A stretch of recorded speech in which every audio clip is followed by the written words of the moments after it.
E aí galera, tudo bem com vocês? Vamos aí para mais um giro de notícias sobre o Cruzeiro com questões importantes que têm movimentado o ambiente do nosso clube nos últimos dias. Meu nome é Emerson Araújo, esse é o canal 6x1 e desde o início eu peço para você deixar o like no vídeo, se inscrever no canal caso ainda não seja inscrito, usar os comentários para deixar a sua opinião sobre cada um dos temas. Lembrando que o vídeo é feito com patrocínio do OneFootball, que é o maior aplicativo sobre futebol do planeta com mais de 20 milhões de downloads. Ele é totalmente gratuito, está disponível tanto para Android quanto para iOS e o link para você baixá-lo está aqui na descrição do vídeo, beleza? Primeiramente eu espero que todos vocês estejam devidamente classificados na Copa do Brasil, né?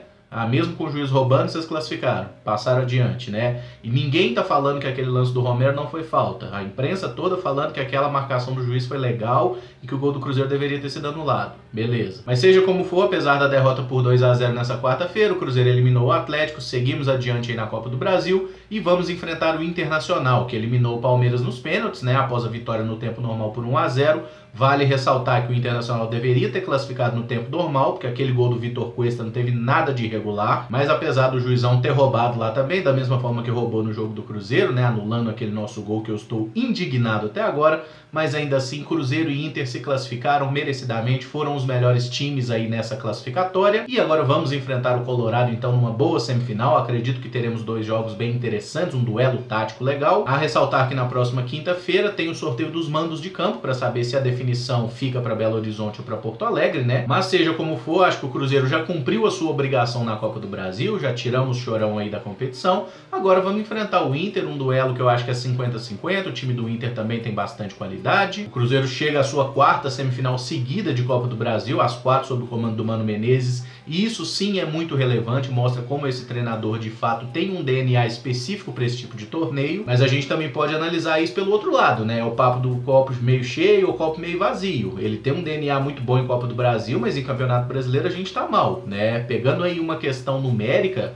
dos últimos 13 jogos, o Cruzeiro só ganhou um, que foi o 3x0 sobre o Atlético, e sem dúvida nenhuma o Cruzeiro tem que melhorar muito a partir de agora. O problema é, a gente se vê numa situação que precisa priorizar um pouco o Campeonato Brasileiro, né, por tudo que envolve, a gente tá na zona de rebaixamento, mas a gente tá em véspera de jogar contra o River Plate, oitavas de final de Libertadores, até por isso provavelmente o Cruzeiro vai ter um time modificado nesse final de semana contra o Bahia. Falaremos sobre isso daqui a pouco, mas vale ressaltar na Copa do Brasil a premiação, né? Por passar das quartas de final, o Cruzeiro recebe 6 milhões e 700 mil reais, dinheiro que vem em ótima hora, né? Convenhamos que a gente está aí vendendo almoço para comprar a janta e esse dinheiro vem, pelo menos, deve ajudar para quitar os próximos salários. E agora fica aquela necessidade de passar na semifinal, porque se a gente vencer o Inter, a gente tem pelo menos 21 milhões de reais garantido, né? Porque na final o vice recebe 21 milhões de reais e o campeão recebe 52 milhões de reais. Então assim, se o Cruzeiro passa essa semifinal, chega na decisão, a gente vai para uma situação bem mais tranquila aí de pelo menos receber um bom dinheiro pelo torneio. Mas tem um detalhe que muita gente está ignorando, eu até falei brevemente sobre isso ontem, é que esse é o primeiro ano que houve a mudança na distribuição das verbas de TV e nessa temporada a posição final no Campeonato Brasileiro é responsável por quase 1/3 do valor que você vai receber no final das contas. Então o Cruzeiro precisa reagir o quanto antes no Campeonato Brasileiro, não apenas por essa questão de fugir da zona de rebaixamento, mas pensando também em receber uma boa grana de verba de TV no final da temporada. E esse é um dinheiro que faz toda a diferença para o clube. Então nesse momento o Cruzeiro está envolvido em todas as competições de uma forma decisiva, não tem esse papo mais de que o Campeonato Brasileiro depois recupera. A gente tem que começar a recuperar logo e tem que usar a força do elenco. Nós não temos a terceira folha salarial mais cara do país, né? E vale ressaltar que ontem Flamengo e Palmeiras, que são as duas maiores folhas, caíram fora. Isso não é garantia de sucesso, mas é um bom indicativo. Se você gasta muito, seu time tem que dar retorno dentro de campo. E convenhamos, o Cruzeiro até agora está avançando na Copa do Brasil, mas o desempenho não está sendo legal, a gente está sofrendo pra caramba para passar. E bom que estamos passando. Vamos continuar passando, se tiver que passar sofrido, passa. Mas temos que melhorar esse desempenho no Campeonato Brasileiro, por quê? Se o Cruzeiro faz uma campanha, como foi dos 2 últimos anos, né, metade superior na tabela no Campeonato Brasileiro e ganha um dos títulos de mata-mata, essa temporada vai ser assim, um sonho, porque a gente está vivendo uma crise tão grande, a gente está com tanto problema, né, especialmente fora de campo, e conquistar um título e não sofrer muito nessa reta final de Campeonato Brasileiro vai ser de fato uma temporada bem positiva para o Cruzeiro. Mas vamos com calma, respeitando cada adversário como sempre e tentando desesperadamente pontuar no Campeonato Brasileiro a partir do jogo contra o Bahia. Inclusive o Mano Menezes indicou na coletiva após o jogo de ontem que vai usar um time alternativo lá, porque esses atletas titulares precisam ser preparados para o jogo contra o River, que já é na próxima terça-feira. Então não dá para desconsiderar, né, a questão do desgaste físico dos atletas, a própria questão do desgaste psicológico também, porque foram jogos muito tensos. E não é simplesmente terça-feira vamos pegar o River no Monumental de Núñez, né? Primeiro jogo lá na Argentina, tem tudo para ser um duelo muito complicado. E se eu fosse o Mano Menezes, já escalava o Cruzeiro para o jogo contra o River agora. Para quê? Para saber quem não deve nem viajar para Salvador. Eu, inclusive, não levaria os titulares. Acho que é um desgaste desnecessário uma viagem. Usaria um time reserva, pouparia até o Fábio, inclusive. Deixaria os titulares treinando bastante e, se for o caso, nem o Mano vai para Salvador. Eu sei, o Campeonato Brasileiro é muito importante, mas esse é um jogo determinante para o nosso sucesso na temporada. Querendo ou não avançar na Libertadores é muito importante e o título da Libertadores é o nosso sonho. A gente iniciou a temporada com esse objetivo. É muito difícil, o River Plate é muito forte, mas o Cruzeiro tem sim condição de passar. Agora, fazer um grande jogo lá no Monumental de Núñez é um passo muito importante. Não é decisivo, como a gente viu em 2015, né? Não basta ganhar lá e abrir as pernas em casa, porque aquilo foi ridículo, mas o Cruzeiro precisa fazer um bom jogo lá para trazer o duelo vivo para o jogo no Mineirão.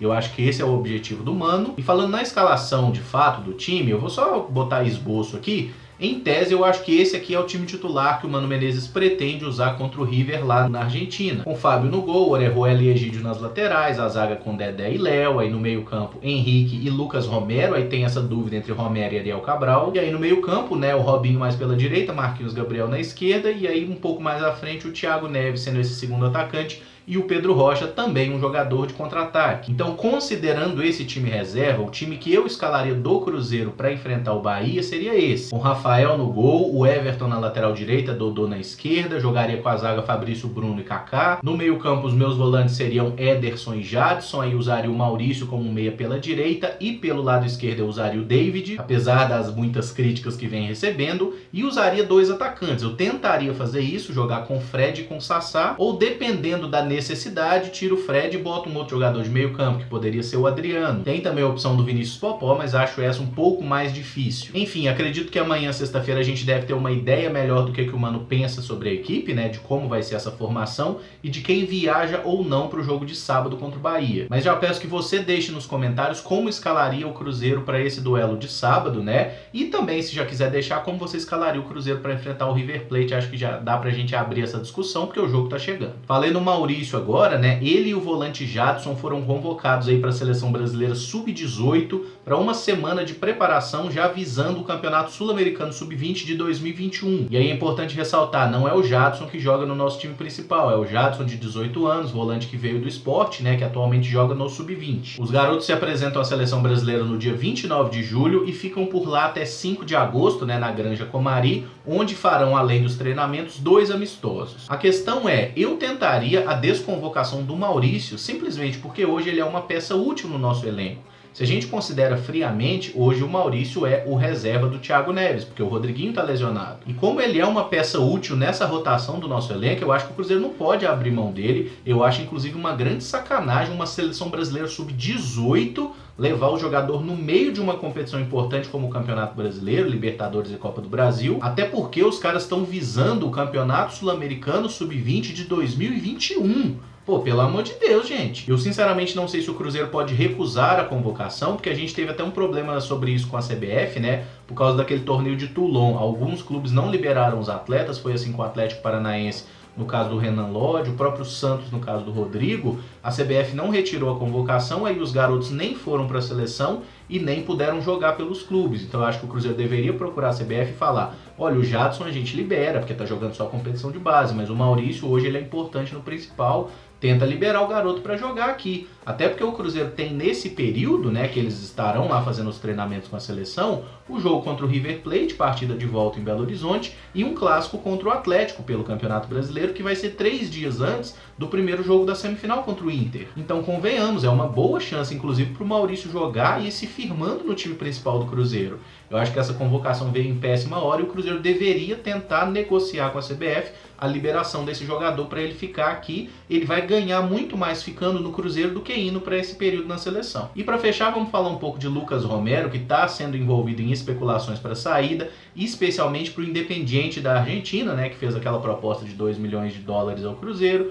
Cruzeiro recusou e, segundo o diretor do Independiente, o Cruzeiro pediu a eles um valor de 4 milhões de dólares para a liberação do El Perro. Esse valor seria referente aos 50% do passe que são do Cruzeiro, os outros 50% o time argentino teria que ver com o outro time argentino, né? Com o Vélez Sarsfield, que é o dono da outra metade do passe do Romero ainda. Esse dirigente diz que o atleta está disposto a ir para lá, mas a gente tem que entender qual é a diferença entre o jogador estar disposto a ir para o clube e o jogador estar forçando a barra para sair. Pelo que vi até agora, o Lucas Romero não fez isso em momento algum, e conhecendo o perfil do jogador, duvido muito que o Romero seja babaca de querer sair do Cruzeiro de qualquer jeito. É um cara que sempre pareceu muito correto, parece que gosta muito do Cruzeiro, e acho que se porventura ele sair é porque de fato os clubes chegaram a um acordo. Sobre o preço, 4 milhões de dólares, eu sinceramente acho que é um valor muito baixo, mesmo o Cruzeiro tendo pedido isso e o Independiente não querendo pagar esses 4 milhões, eu acho que isso já é um valor baixo. O Romero tem que valer muito mais, porque esse valor dá aproximadamente 15 milhões de reais, e sinceramente eu acho que com 15 milhões de reais a gente não traz um jogador do nível do Romero, mas não traz nem a pau. E dizem que um dos grandes argumentos do Independiente para tentar levar o Romero é o fato do BKSS, né, que era o auxiliar do Sampaoli, era o técnico lá do Defensa e Justiça, está assumindo agora o Independiente, gosta muito do futebol do Romero e falou diretamente com o jogador que gostaria de trabalhar com ele, que ele conseguiria levá-lo à seleção. Eu entendo que essa questão de jogar na seleção seduza muitos jogadores argentinos, os caras têm um certo senso patriótico, assim, essa vontade de jogar para a seleção até maior do que a gente vê aqui nos brasileiros. Mas aí a gente tem que considerar uma coisa, eu não tenho ilusão de que o Romero veja esse vídeo ou que isso vai chegar até ele, mas vamos lá. Até um ano atrás, o BKSS era auxiliar do Sampaoli. O BKSS influenciava de verdade nas escalações da Argentina. Hoje, as coisas não são mais assim. E naquela época que o BKSS estava do lado do Sampaoli, o Romero foi convocado alguma vez?